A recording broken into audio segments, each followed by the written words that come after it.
Casos con el diario del lunes. ¿Por qué casos con el diario del lunes? Porque, a ver, yo no estoy metido dentro de la organización, nunca me contrataron, nunca formé parte de ningún proyecto de branding con el caso con el que vamos a hablar. Voy a opinar de espectador y como dije antes, con el diario del lunes. Habiendo visto todo, esta historia, bueno, ¿cómo lo veo yo como persona que se dedica a hacer branding de influencia o estrategia de influencia para marcas? ¿Qué fue lo que pudo haber pasado? ¿Y por qué hoy está viva? Es una marca deseada, por así decirlo, pero verdaderamente pasó por un montón. ¿Por qué se me ocurrió hablar de Habana? La vez pasada fui a Ezeiza a buscar a una hija mía que volvía, estaba afuera y estaba volviendo y resulta que se retrasó el vuelo y entonces decidí tomar un café en uno de los locales de Habana de ahí en Ezeiza y pedí un alfajor, estaba mirando la góndola y agarré un alfajor Dubai que no lo había probado. Y dije, bueno, voy a comprar dos Dubai, uno para mí y uno para esta hija mía que estaba viniendo para comer en el viaje de vuelta.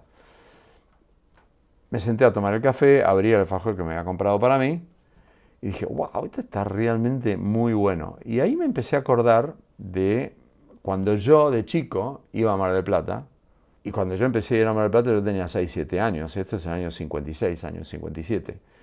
Y el primer recuerdo que tengo es haber pasado, haber dejado la ruta 2, haber dejado ¿cómo se llama? Esa ruta que tenía un solo carril y que verdaderamente era una pesadilla poder llegar a Mar del Plata y entonces de repente te encontrabas con un local enorme en una esquina que decía Habana y eran los alfajores Habana, era como que ya habías llegado, o sea, no solo había llegado a Mar del Plata, había llegado al lugar en donde se hacía el mejor alfajor de Argentina.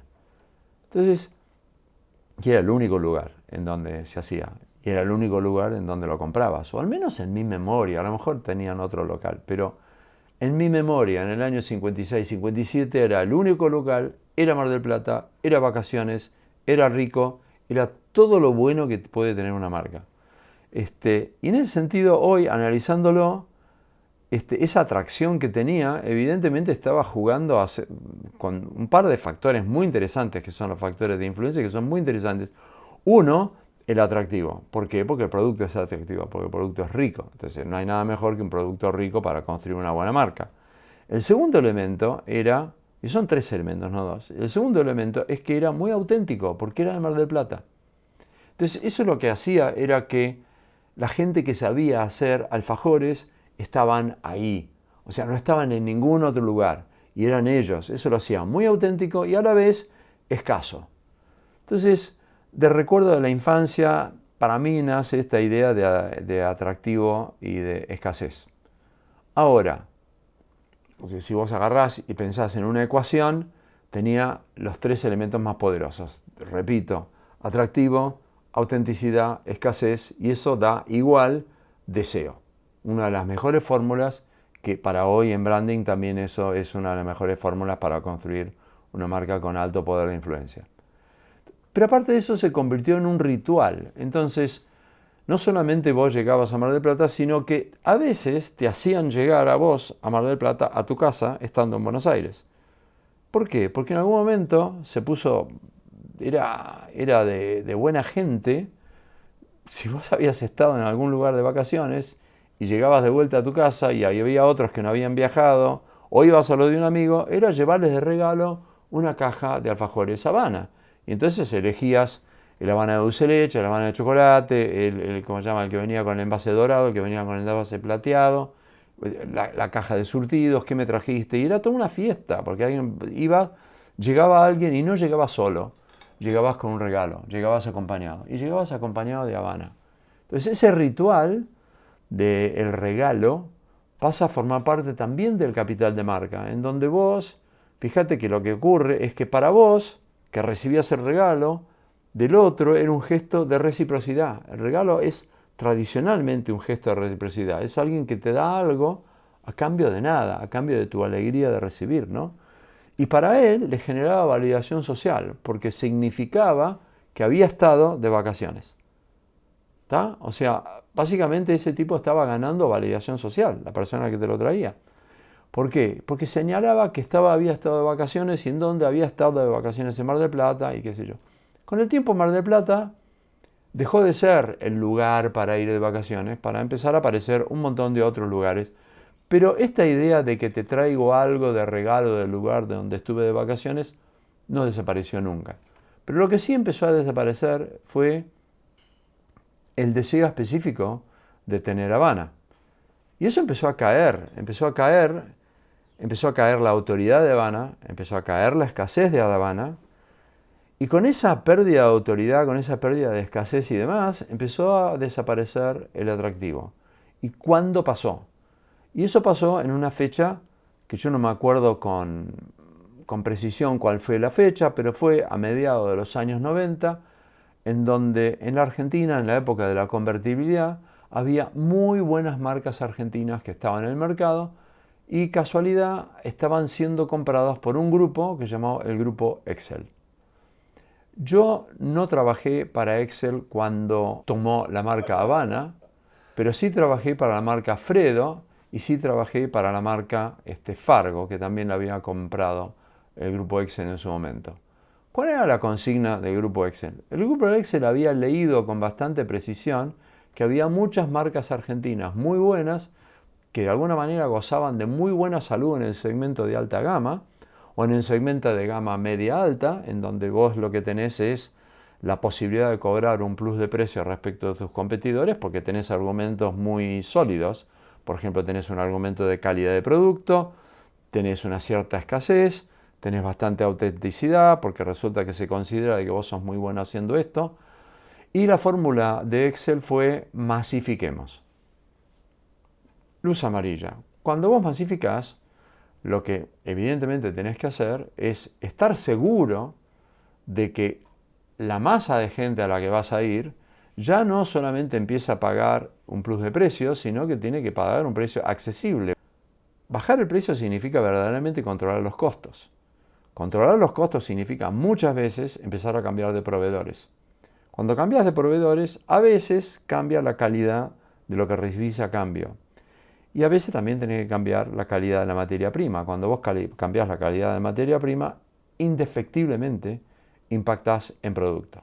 Para mí eso fue lo que pasó.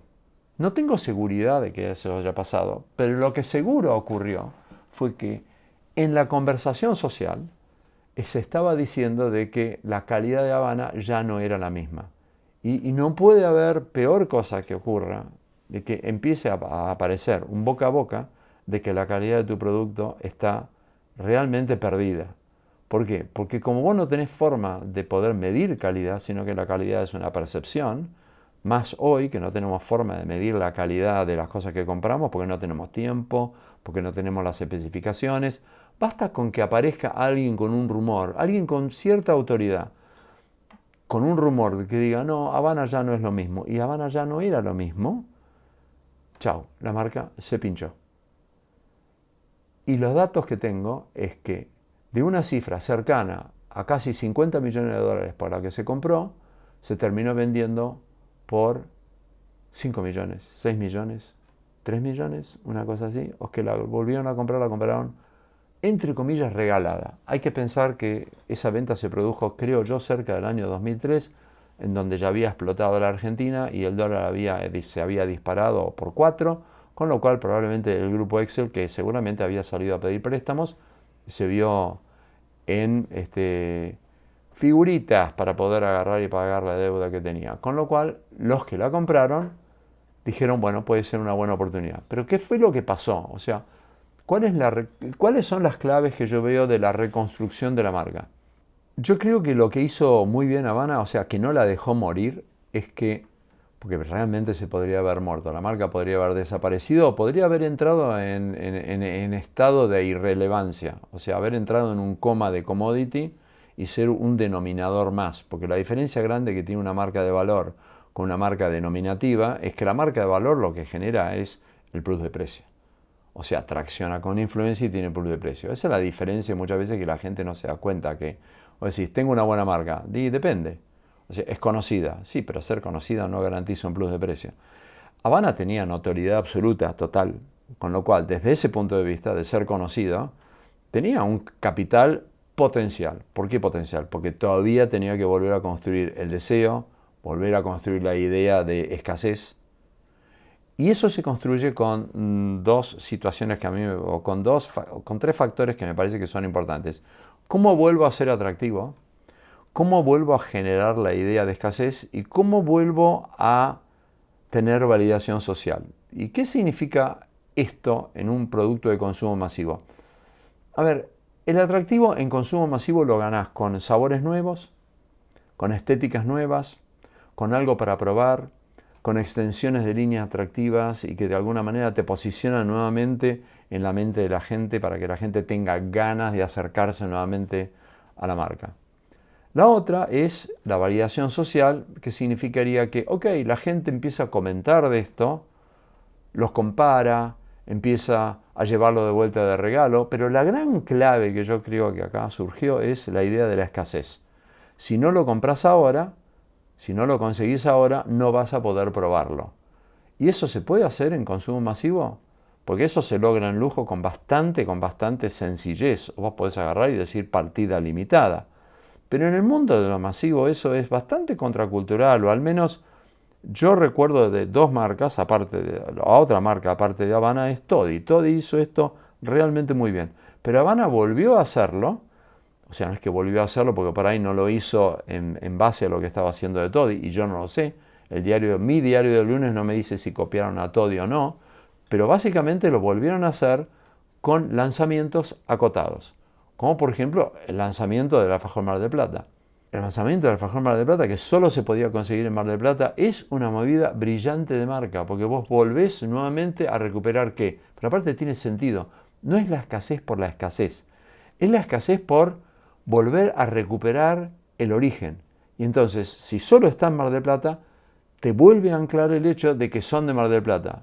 No son de todo el mundo, no es de toda la Argentina abriendo locales por todos lados. No, volvés a recuperar tu punto de partida. Y eso es algo que para mí, para una marca que quiere volver a ser atractiva y quiere volver a ser auténtica, no nos olvidemos de la autenticidad, para mí eso es realmente importante.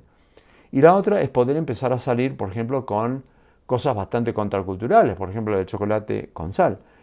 Y todo eso, toda esa movida, para mí hizo que Habana vuelva a ser nuevamente atractivo y aparte volver a tener un buen producto, porque el Dubai ese que comí fue espectacular.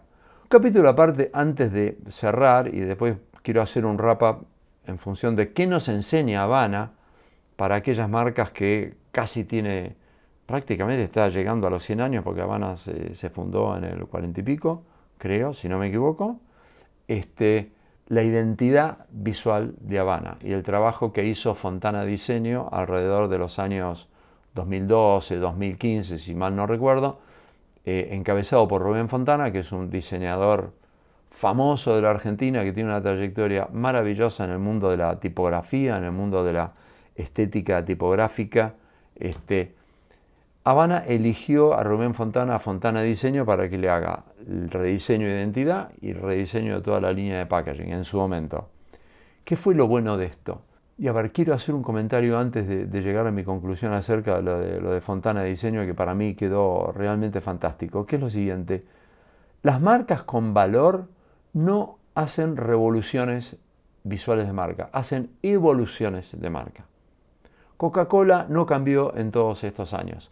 Sí cambió, pero no cambió. O sea, vos no te vas a dar cuenta de los cambios que hicieron.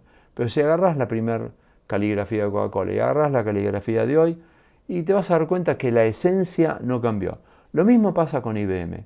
IBM, el primer gran cambio que hace, lo hace cerca de los años 50-60 con un diseñador maravilloso que era Paul Rand, que es un diseñador emblemático americano, y desde ahí que la marca no cambia.